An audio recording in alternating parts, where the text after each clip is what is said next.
Hello friends, ఈ వీడియోలో మనం క్రైమ్ మిస్టరీ థ్రిల్లర్ అయిన కూఫియా తెలుగు మూవీని రివ్యూ చేయబోతున్నాం. ఈ మూవీకి విశాల్ భరద్వాజ్ డైరెక్ట్ చేశారు. ఇంకా రన్ టైం వచ్చేసి 2 hours 38 minutes ఉంది. ఇది మనకి నెట్ఫ్లిక్స్లో మల్టీ లాంగ్వేజ్లో స్ట్రీమింగ్కి అవైలబుల్గా ఉంది. ఈ మూవీ రివ్యూ చూసే ముందు ప్లీజ్ మన ఛానల్ ఫస్ట్ టైం ఎవరైతే చూస్తున్నారు ఛానల్ సబ్స్క్రైబ్ చేసుకొని అండ్ పక్కన బెల్ ఐకాన్ కూడా ఆన్ చేసి పెట్టుకోండి. సో ఇంకెందుకు let's get in to review.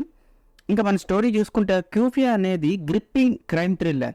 Kargil war టైంలో ఇది ఇండియా, పాకిస్తాన్ అండ్ బంగ్లాదేశ్ మధ్య పొలిటికల్ మ్యానిపులేషన్ ఇన్వెస్టిగేట్ చేస్తుంది. స్టోరీ మెయిన్గా ఇంటెలిజెన్స్ ఏజెంట్ అంటే కేఎం అంటే ఎవరు కాదు, మన టబు గారిని ఫాలో అవుతుంది. క్రూషియల్ ఇన్ఫర్మేషన్ ని లీక్ చేసే ఏజెన్సీలోనే ద్రోహిని ఐడెంటిఫై చేసే పనిలో ఉంటుంది. టబు దర్యాప్తు చేస్తున్నప్పుడు కొన్ని సీక్రెట్స్ రివీల్ చేసి చాలా రెస్పాన్సిబుల్ తో న్యాయస్థానం ముందుకు తీసుకురావాలని ఆమె నిర్ణయించుకుంటుంది. Movie Tabu acceptance journey and ఆమె కమిట్మెంట్ అనలైజ్ చేస్తుంది.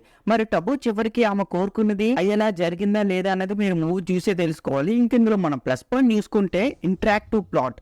కూఫియా స్పైయింగ్, జియోపాలిటికల్స్ యొక్క కాంప్లికేటెడ్ అయిన స్టోరీని అయితే మిక్స్ చేసి ఉంటుంది. ఇది వ్యూయర్స్ని అలాగే ఎంగేజ్డ్గా ఉంచుతుంది. ఇంకా నెక్స్ట్ వచ్చేసి స్ట్రాంగ్ ఫీమేల్ క్యారెక్టర్. టబుగా కేఎం క్యారెక్టర్ ఒక యూనిక్ క్యారెక్టర్ అనే చెప్పాలి. కంపాషనేట్ వైపు డెడికేషన్తో కూడిన ఇంటెలిజెన్స్ ఆఫీసర్గా ఆమెను చాలా బాగా హ్యాండిల్ చేశారు. మంచి రోల్ని అయితే సెలెక్ట్ చేసుకున్నారు అని అనిపిస్తుంది. ఇంకా నెక్స్ట్ వచ్చేసి talented caste. The entire caste మంచి కమాండబుల్ పెర్ఫార్మెన్స్ని అయితే ఇచ్చారు. మెయిన్గా వకీం గాబీ అండ్ అజ్మేరీ హకీమ్ బదోన్ స్టోరీకి అయితే చాలా బ్యాక్ బోన్గా అయితే నిలిచారు. ఇక నెక్స్ట్ వచ్చి క్యారెక్టర్ డెప్త్. ఈ మూవీ దాని క్యారెక్టర్స్ యొక్క హ్యూమన్ సైడ్ని ఎక్స్ప్లోర్ అయితే చేస్తుంది. వారి క్యారెక్టర్స్కు డెప్త్ అండ్ కాంప్లెక్సిటీని అయితే యాడ్ చేస్తుంది. ఇంకా నెక్స్ట్ వచ్చి సినిమాటోగ్రఫీ. ఫర్హాద్ అహ్మద్ సినిమాటోగ్రఫీ ఈ మూవీ మూడ్ అండ్ టెన్షన్ని ఎగ్జిక్యూటివ్గా క్యాప్చర్ అయితే చేసింది. చాలా బాగుంటుంది విజువల్స్ కూడా. ఇంకా నెక్స్ట్ వచ్చి యూనిక్ నెరేటివ్. కూఫియా అనేది different kind of spy movie. కేవలం దేశభక్తి గురించే కాకుండా ఇది క్యారెక్టర్స్ యొక్క ఛాలెంజెస్ని అండ్ ఎమోషన్స్ని అయితే చూపిస్తుంది. ఇది మరింత రిలేటబుల్గా అండ్ యూనిక్గా కూడా ఉంటుంది. ఇందులో మనం మైనస్ పాయింట్ చూసుకుంటే లెంతీ రన్ టైం. మూవీ యొక్క slow burn narration and character exploration ఊహించిన దానికంటే ఎక్కువ మనకు అనిపిస్తుంది. సో వ్యూయర్స్ కొంచెం పేషెన్స్ అయితే అవసరం. ఇంకా నెక్స్ట్ వచ్చి పేసింగ్. ఒక స్పై థ్రిల్లర్గా కొంతమంది వ్యూయర్స్కి సాధారణ హై ఎనర్జీ స్పై మూవీ కంటే ఇది కొంచెం స్లోగా లెంతీగా ఉందని అయితే అనుకోవచ్చు. సో లెంతీ అయితే మనకి కొంచెం ల్యాగ్ అనిపిస్తుంది.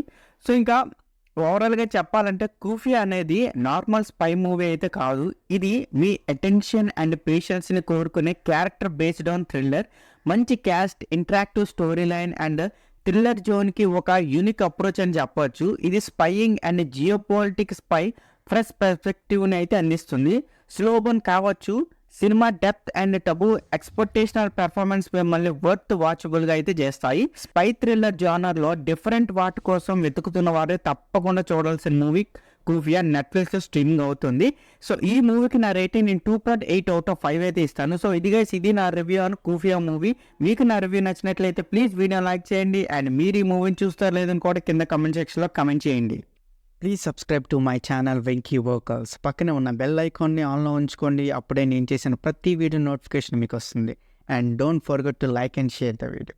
That's it. This is Venky Vogel signing out. Keep watching movies. Love you. Tata. Bye-bye.